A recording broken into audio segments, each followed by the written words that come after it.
Raider Nation, what's going on? You're watching the Raider Sport, and I want to send a friendly reminder that this mailbag was recorded on Tuesday, November 16th, so if anything happens, please don't yell at me down in the comments. If I missed your question, you can always hit me up on IG at Mitchell Renz 365. This first one's a super chat coming in from Isaac Flores. If the Raiders continue losing, at what point do you sit Carr to save him for next year? You don't sit Derek Carr. And I get the whole idea that, I'm looking at the live poll right now, and it says 38% of y'all want to bench DC. Benching DC doesn't do anything for you. I get that Mariota might deserve more playing time, but there's not a scenario where I really think benching Derek Carr makes you a better football team. And when you talk about Mike Mayock, you talk about Bisaccia, you talk about Greg Olsen, they're trying to save their jobs as well. Benching Derek Carr doesn't save your job. If anything, it puts you on the hot seat even more because it's going to make you a worse team. Let's go to Mr_Shelb20. Appreciate the super chat. Mitch, I really thought Derek Carr would open up since Gruden left when it come to the passing game. Again, has DC been as good as what we were hoping for? No, but you're foolish to only put the blame on Carr. I mean, we have to think about it. He lost his number one receiver. He lost somebody who, whether you wanted to say what you wanted about Ruggs, he was such a big impact player. He was getting moved all around, and even when he wasn't getting the ball, he was opening up a lot of different things for this team. So not only that, you lose your head coach, you got a new guy calling plays, NFL defensive coordinators are now starting to learn Greg Olsen's tendencies. I get it. The easy thing to do is blame DC, but I wore my Raiders jersey. I wore Carr's jersey for a reason. I'm not going to put the blame on him, but he does need to be a little bit better.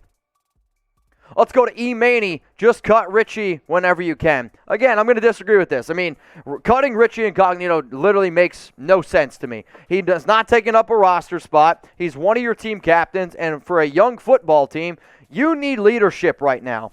I'm sorry. That alone is worth it to me for Incognito. If he was taking up a roster spot, it's totally different. He's on the IR right now. And he's only going to eat up a few million or a few $100,000 the rest of the season. So you keep Richie Incognito. Now, if Las Vegas decides to move on from Richie, if they decide to bench Derek Carr, holy shit, we're going to be making a video about it. So make sure you subscribe. Make sure you hit that notification bell. That way you don't miss anything. But I also want you to join us during our live shows every single Tuesday, 6 p.m. Eastern Time, 3 p.m. Pacific. Why? Because that's how you get featured in these mailbags. So if you have a question that you want to ask me, again, you can always ask me on IG. But I like answering them here during our live show. So tune in, hit that subscribe button.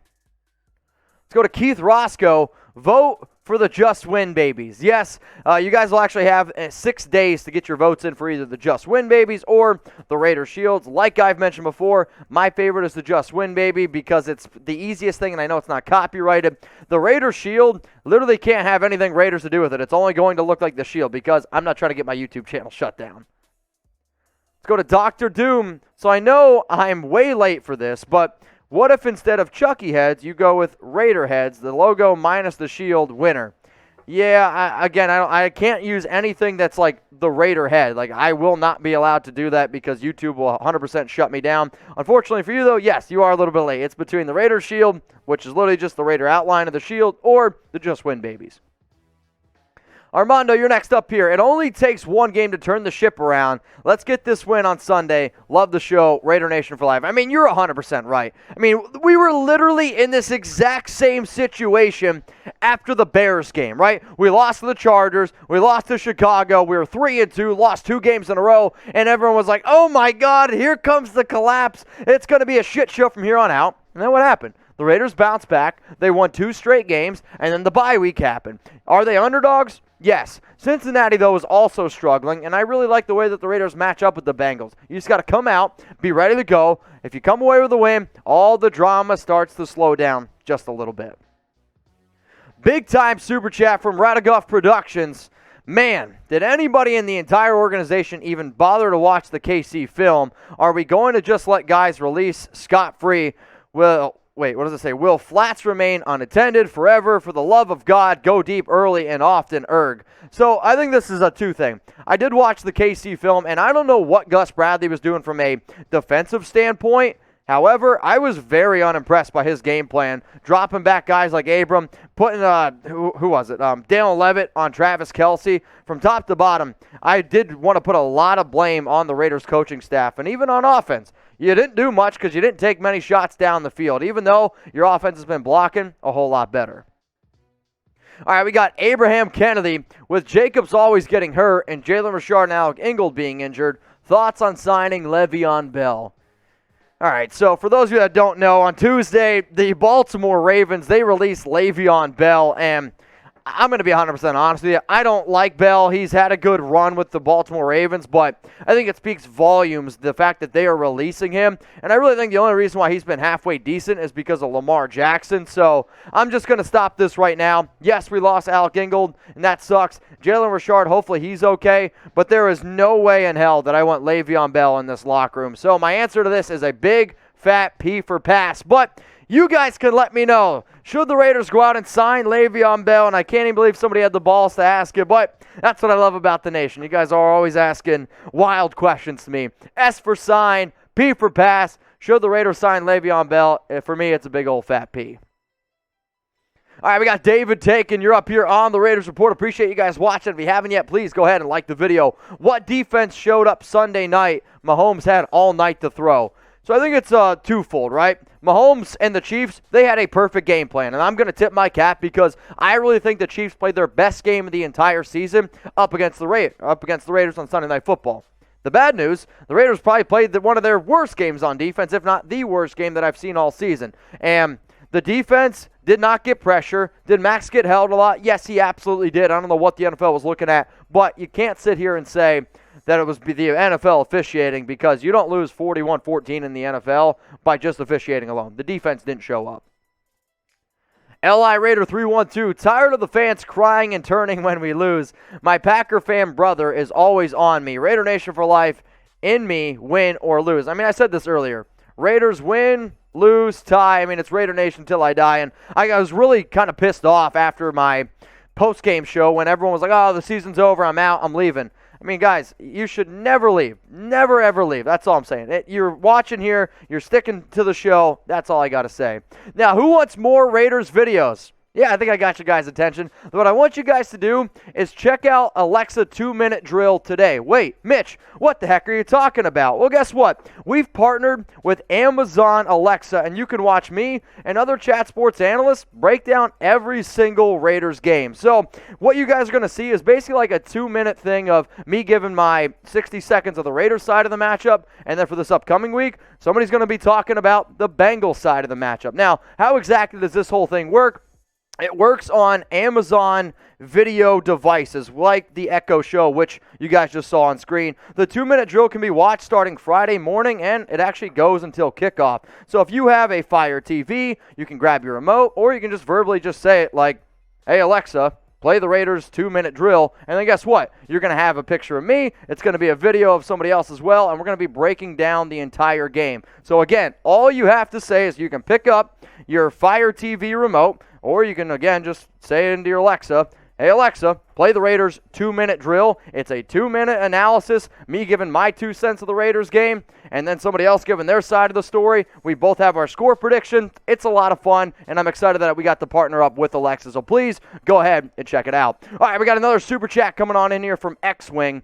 I think we have a small chance for the playoffs. D-Jax needs more playing time, and I want HaHa in. And one more thing, FKC. Yeah, FKC for life, no doubt about that. I mean, I'm so sick and tired of all my Chiefs friends this entire week just ragging on me, which, you know, it is what it is. But I agree. I do believe that Deshaun Jackson deserves a little bit more playing time, and I also want to see a little bit out of HaHa Clinton Dix as well. So we'll see what happens going forward, but as far as I'm concerned, if you keep throwing Jonathan Abram out there in these situations where he's got to cover, I mean, he's going to get absolutely roasted, and you can't just keep doing the same thing over and over and over again. Sorry. It's just simply not going to work. All right, guys, remember, use hashtag Raiders, or you can super chat.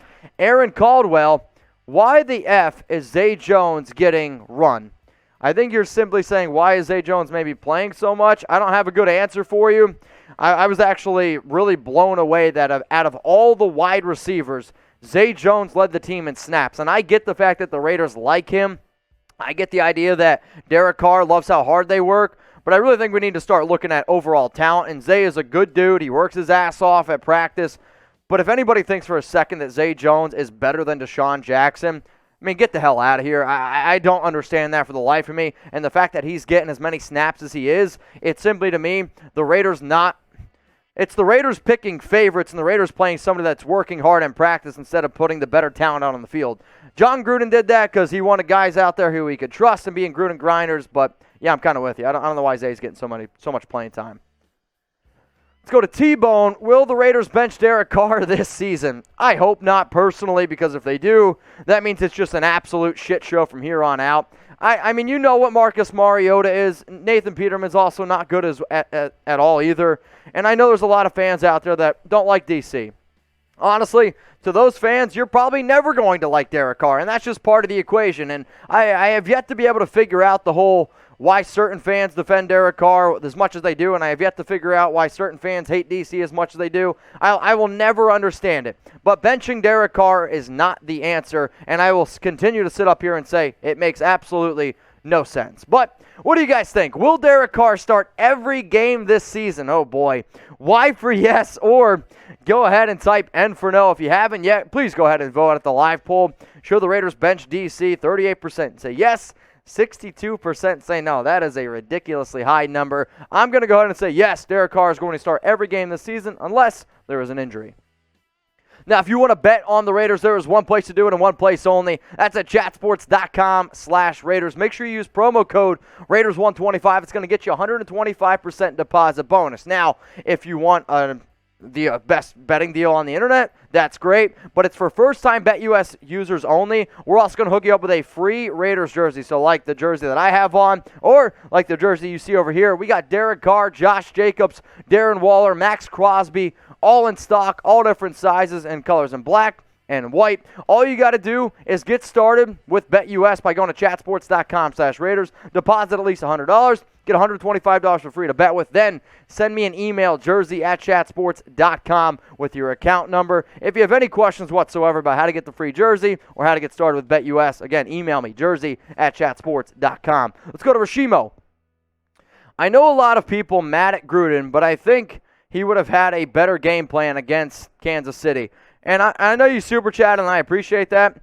To be honest, I'm kind of over the whole Jon Gruden thing, and, you know, this is one of those situations where I wanted Gruden to be able to work, but we also have to face the fact there's not many coaches that get the amount of leash or leadway that Gruden got. The Raiders were bad in the draft. They were bad in free agency. They made bad executive decisions. They were bad with trading players, and you had two collapses back-to-back seasons. Sure, they were trending in the right direction, but I also think Jon Gruden was a 2000 type of coach, old school style, was afraid to make changes, and now we're going in the right direction. So I don't really know if he would have had a better game plan against the Chiefs. I don't know if you could have had a much worse one, though.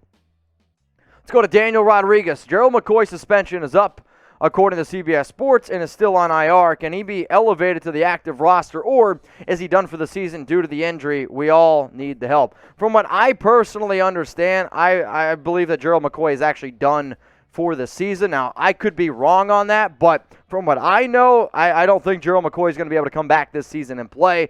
I'll have to go back and maybe read some of my notes that I've had in the previous shows that I've done. But from what I personally know, Gerald McCoy, I do personally believe, is done. Now, if you guys haven't, please continue to use hashtag Raiders, or you can super chat. If I don't answer your question, remember, you can always hit me up on IG at Mitchell Renz 365. Let's go to Jim. What up, man? I think Jacobs needs to sit and Drake needs more playing time. Jacobs just isn't effective. Yes, I understand the O-line has struggled, but played better as of late. Now, do I think that Jacobs has played bad? No. Do I think Kenyon Drake deserves more snaps? Yes, I definitely do. And if you're watching this live, you're going to see a segment where I talk about Kenyon Drake a little bit. But I agree. I think Drake deserves a little bit more playing time over Josh Jacobs. Let's go to Rob Fravor. Have we lost home field advantage since leaving for Vegas? Too many Chiefs fans in the stand on Sunday night. Have you lost the home field advantage that was the Oakland Coliseum? Yes, absolutely, because I've been to a few college football games, and the college football experience is probably the only thing that I can compare to being at the Oakland Coliseum. I mean, that thing was packed with Raider fans. Now what the issue is with Vegas, you got a lot of Raider fans that are selling their seats because they want to try to make some extra money, which is then getting filled with the opposing team. And also, I mean, think about it. If you're an opposing team and the only game that you're trying to go to that's not a home game is in Las Vegas, of course you're going to circle that, right? I mean, I would be able to convince my mom, I'd be able to convince my girlfriend to be like, hey, you want to go to a Raiders game? It's in Las Vegas. That's an entire trip that the whole family, it's an entire trip that everyone can make, even if you don't like football. So Are you losing a little bit of the home field advantage? Yes. Does it suck? Yes, it does, but I guess that's the world we live in because you're hoping that more Raiders players want to play in Vegas and not play in Oakland. No disrespect to Oakland, but let's face it, the Vegas facility is a little bit nicer. We got on-field music. Brian Edward has a hug opportunity to prove himself. I believe you mean a huge opportunity to prove himself. Now, the first Week 9 game without Ruggs, he really struggled. He was really bad. In fact, I believe he was my biggest loser. Could not get open. Then, this past week, 3 catches, 88 yards, and a touchdown. I was a lot more impressed. Will you be live on Thanksgiving? For no Chucky heads, believe it, baby. I don't take any days off, whether it's Thanksgiving, whether it's Christmas. I will be live on Thanksgiving for the Raiders and Cowboys game. So tune in, hit that subscribe button, and join me while we're trying to root on the Raiders, take down the Cowboys. We got Tasty Midget. Wow. Gus is new, but if they get a new head coach, is Gus gone? Potentially. I mean, you see a lot of times when a new head coach comes in, they bring in a brand new regime. Now, personally, I would keep Gus Bradley because really the only bad game the Raiders have played defensively, I'll probably say, is this past game against Kansas City. I've been very impressed when you see how much of a difference last season's defense is this year. I would keep Bradley, but I also wouldn't be surprised if a brand new head coach wanted to bring in a whole new staff. Now, again, y'all, if I didn't answer your question, I'm sorry. We get a lot of questions during these shows. You can always hit me up, though, on IG. Slide in those DMs. Mitchell Renz, 365.